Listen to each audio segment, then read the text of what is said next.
The college corridors buzzed with laughter, life, and loud energy. It was the kind of place where dreams floated in the air, where friendships bloomed with every passing day, and where each group had their own little world. But among all that color, there was one face that carried no such brightness. Her name was Aza, a girl who didn't speak much, didn't laugh like others, and always kept her eyes low and her presence smaller than she deserved. While the world called her strange, no one ever tried to see why she was the way she was. She was often called the quiet backbencher, or the boring one. Some said she thought too highly of herself, while others believed she was just emotionally closed off. But no one knew that the silence she carried wasn't arrogance, it was survival. Aza came from a lower middle-class background. Her father was chronically ill, and her mother earned through sewing clothes for others. Aza studied through scholarships and part-time tuitions. Every step of her life was a careful balance, between responsibilities and dreams, between poverty and pride. Every day she would walk through college like a ghost, unnoticed, untouched, unheard. But that didn't mean she wasn't watching or feeling. She felt everything, every whisper behind her back, every laugh that mocked her clothes, her silence, her struggle. She just chose not to respond.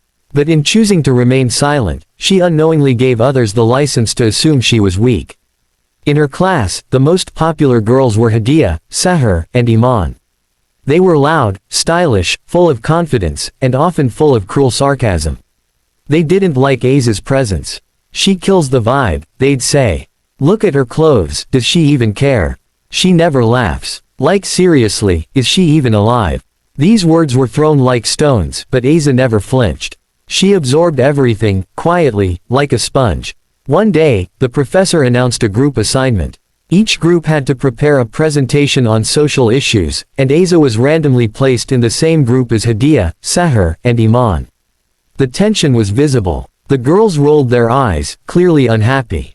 Great, now we have to carry the silent baggage too, Iman whispered, loud enough for Aza to hear.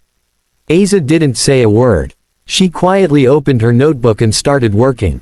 Over the next few days, the girls barely involved her. They made WhatsApp groups without her, planned scripts, and discussed themes on their own.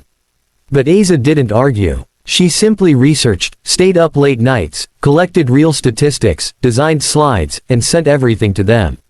She didn't demand credit. She just did her part, in silence. The day of the presentation arrived. The group walked up on stage and presented confidently. But not once did they mention Aza's name. When the professor praised their data, Hadia smiled and said, "Yes sir, we worked really hard on it." Aza sat in the front row, alone, looking straight ahead. No tears. No expression. Just silence. A silence that had now begun to ache inside her. Later that evening, she went to the washroom and stood in front of the mirror. For a long time, she stared at herself. The girl staring back wasn't weak, she was tired. Tired of being unheard. Tired of being invisible. That night, something inside her shifted. The storm she had been holding for years, it had started to rise. A week later, the college announced its annual youth conference. A stage where students would speak on real-life challenges, mental health, social injustice, class differences. It was voluntary, and the audience would include professors, students, and media guests. Without telling anyone, Aza filled out the form. When the list of participants was posted, the whole college burst into gossip. Aza, she's going to speak. Bro, this is gonna be hilarious. Imagine if she faints on stage. The day arrived. The hall was packed. Lights, cameras, recording crew, and hundreds of students. Hadia and her friends sat right in front, smirking. The host began calling the names of speakers. Aza was the third. When her name echoed through the speakers, the audience chuckled. But then, silence. Aza walked up to the stage, in her plain clothes, no makeup, no drama. She looked at the mic, held it gently, took a deep breath, and then said, "My name is Aza. You don't know me. Because I've never spoken. Because when you laughed, I listened. When you mocked, I stayed quiet. And you thought I was weak. But let me tell you something, silence doesn't mean surrender. Sometimes, it is the scream we can't afford to release." The hall went dead silent. I stayed quiet not because I was scared, but because I knew, if I ever started speaking, you'd have to look at your own cruelty. I am not just one girl, I am every girl who sat alone in lunch breaks, every student whose efforts were stolen, every child whose tears were invisible. She spoke about emotional bullying, poverty, mental pressure, and silent abuse. Her voice was calm but fierce. Her words didn't shout, they pierced. By the time she ended, the entire hall was in stunned silence.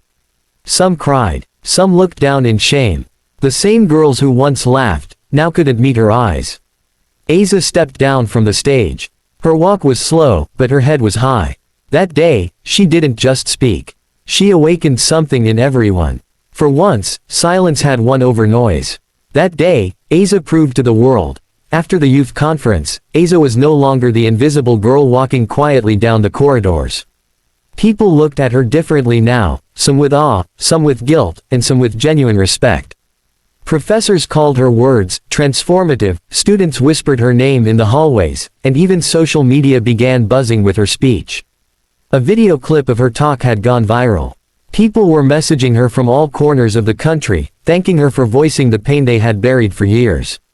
But fame wasn't what she wanted. Recognition wasn't her goal. She had spoken because her silence had reached its edge. But now she had found something bigger than herself. She had found purpose. Soon, the principal called her into the office. "Aza, we're proud of you," she said with a warm smile. "We'd like you to be part of the Student Welfare Council. Help us create a safe environment for everyone." Aza agreed, but with one condition. "Only if I can speak freely. No sugarcoating. No politics." The principal agreed. And with that, Aza stepped into a new role, not just as a student, but as a representative for every unheard voice on campus. But with every rise, there's resistance. Hadiya, Seher, and Iman were no longer laughing. They had tried to ignore her at first, but the shift in power was undeniable.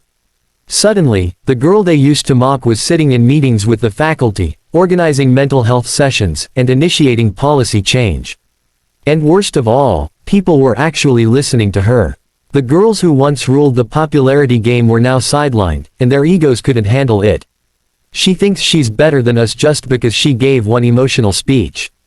Iman scoffed. "We need to put her back in her place."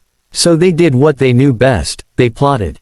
Rumors began floating around. "She's doing all this for attention. She's manipulating people with sob stories. She made everything up for sympathy." Some even said she forged her speech, that it was copied. The whispers became louder. Screenshots were faked. A manipulated video was leaked online, making it seem like Aza had lied about parts of her life. The tide turned quickly. Comments online grew hateful. Even teachers, who once praised her, began to doubt. That's how the world works. One truth spoken in pain can be crushed under the weight of 10 lies spoken in confidence. Aza felt the shift. The very walls that once applauded her now echoed with suspicion. Her mental health took a hit. She stopped attending council meetings. Her mother noticed the change. "Don't let them take your voice again," she said, gently placing a hand on Aza's shoulder. But Aza remained silent, not because she was scared, but because she didn't want to fight another dirty battle. Until a miracle happened. One afternoon, she received a call from a woman named Anila Malik, a renowned journalist and social activist. "Aza," she said, "I saw your original speech. I know the truth. And I want to interview you live, on national television. But only if you're ready." Aza hesitated. She had never even imagined something like that. The internet had already chewed her up once. But then she looked in the mirror again. That same mirror where she had once questioned her strength. This time, she didn't see weakness. She saw fire. "I'll do it," she said. The interview aired live on a Friday evening. Millions watched. Anila asked her everything, from her upbringing, the bullying, the rise, the backlash.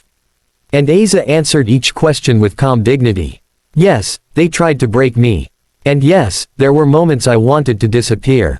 But I didn't lie. I didn't need to. My life was painful enough to be a story on its own.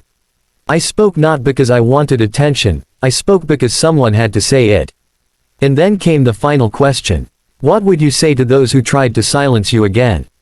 Aza smiled. "I'd thank them. Because if they hadn't tried to break me again, I would have never realized how unbreakable I've become." The studio was silent. Viewers were silent. But their hearts roared. That night, the internet flipped. Her full speech was reshared.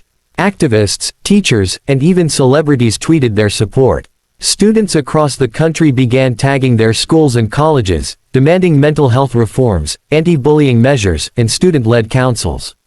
Aza had accidentally started a movement. Back on campus, things had changed, again. This time, no one dared mock her. Even Hadia and her group backed off. Not because they felt guilty, but because now, they were irrelevant. The truth had won. And Aza was not alone anymore. She began conducting workshops for younger students, especially for girls who had lost their confidence, their voice, their light. She would tell them, don't confuse silence with weakness. Don't confuse politeness with submission. Speak. When the time comes, speak. Not to hurt, not to win, but to heal. Years later, Aza graduated with honors. She didn't just leave college with a degree, she left behind a legacy. Her name was written in the college's annual journal under the section, Voices That Changed Us. But even then, she didn't celebrate. She quietly walked home, opened her worn-out diary, and scribbled a single line.